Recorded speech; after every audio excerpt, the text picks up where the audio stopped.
¿Y este lo marqué? ¿O no? Ah, yo lo marqué. Ahí vamos. 1, 2, 3 y marcamos.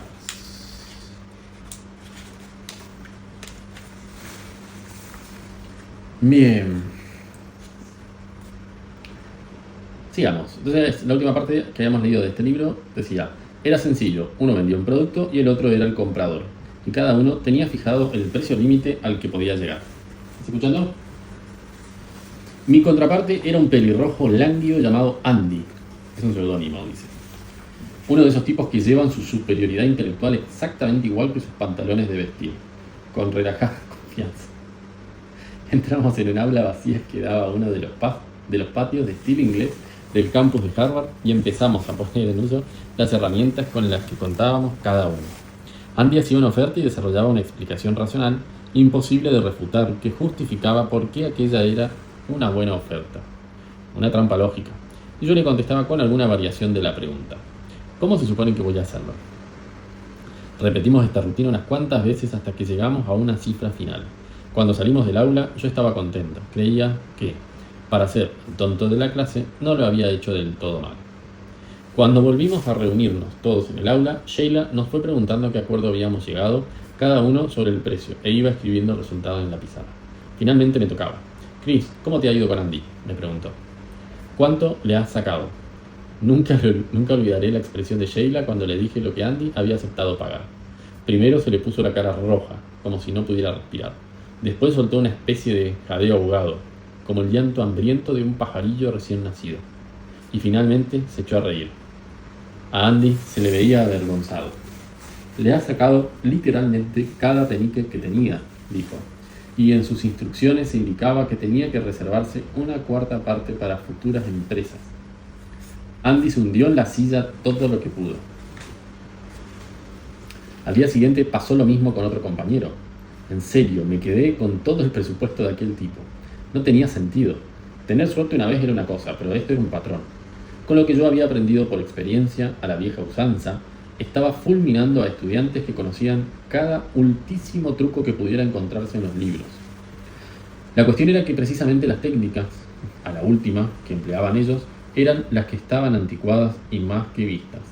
Me sentía como si Roger Federer hubiera usado una máquina del tiempo y hubiera vuelto a los años 20 para jugar un torneo de tenis contra aquellos caballeros distinguidos con sus trajes de sastre, sus raquetas de madera y sus regímenes de entrenamiento a media jornada.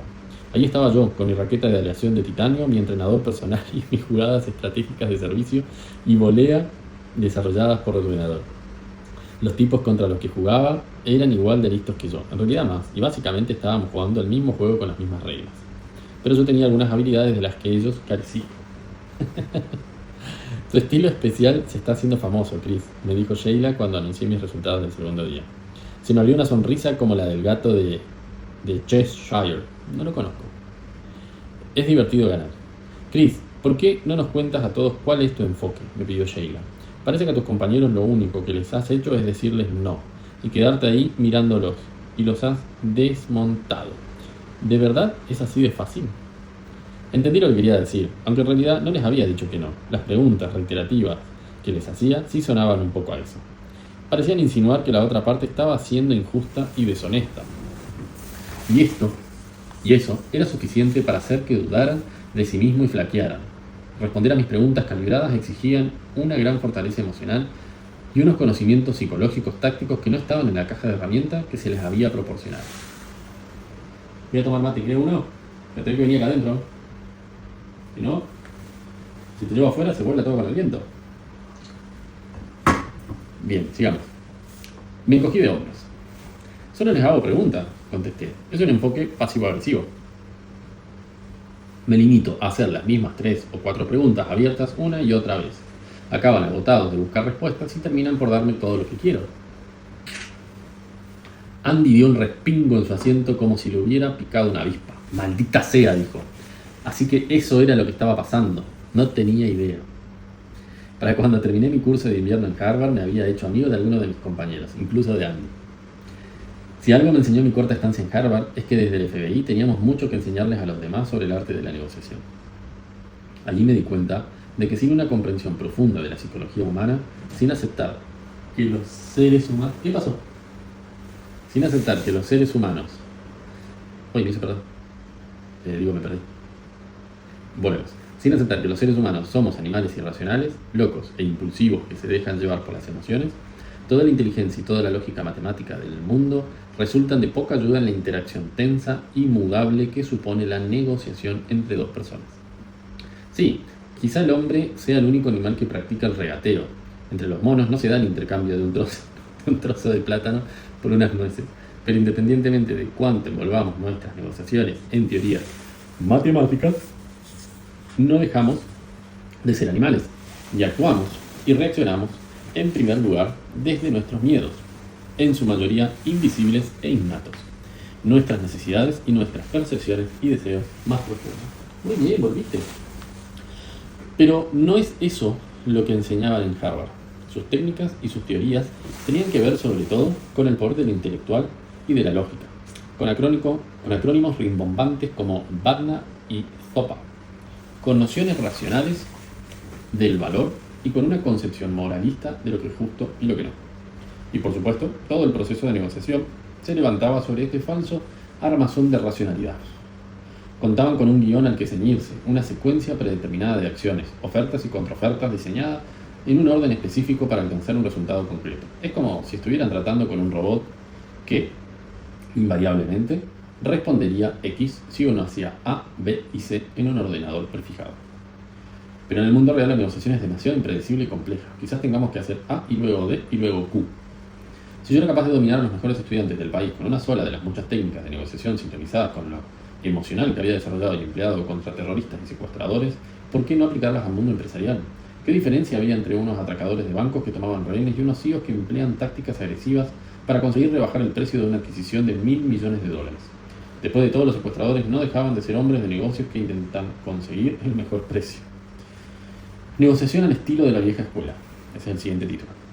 La captura de rehenes y por tanto la negociación con rehenes ha existido desde el principio de los tiempos. El Antiguo Testamento ofrece numerosos relatos en los que tanto los israelíes como sus enemigos toman rehenes como botín de guerra. Los romanos, por su parte, tenían la costumbre de obligar a los príncipes de los territorios sobre los que tenían vasallaje a que enviaran a sus hijos a educarse a Roma, y así se aseguraban la lealtad de los príncipes.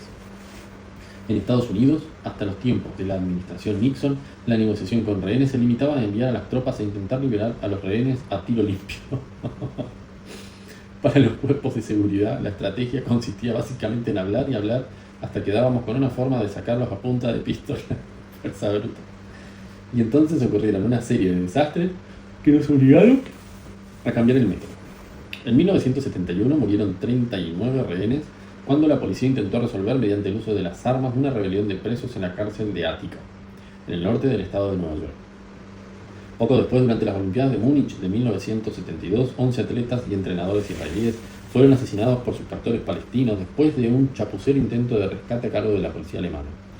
Pero la mayor inspiración para que se diera un cambio institucional en los cuerpos de seguridad estadounidenses ocurrió en la pista de un aeropuerto de Jacksonville, Florida, el 4 de octubre de 1971.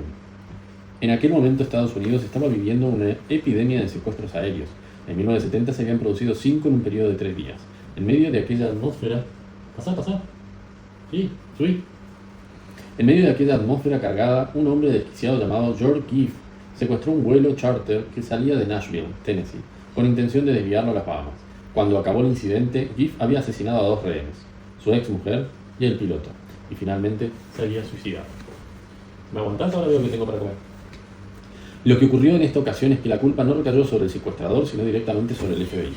2 de los rehenes habían conseguido convencer a Giff de que les dejara marchar en la pista de Jacksonville, donde habían parado a repostar. Pero los agentes se impacientaron y dispararon al motor del avión, lo que llevó a Giff a optar por la opción más drástica.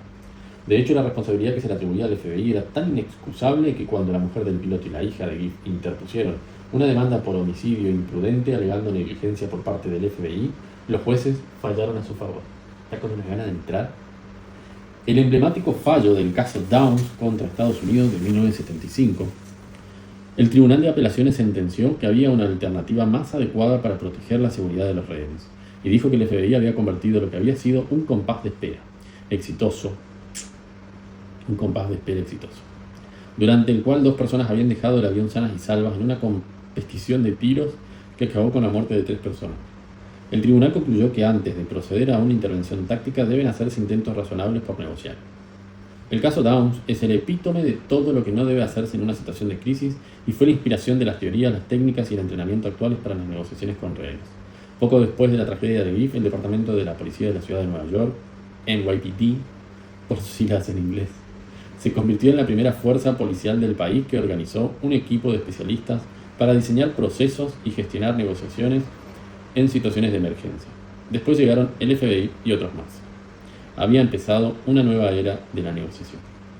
Y acá hay un punto final y después abre con otro título, que eso será para mañana.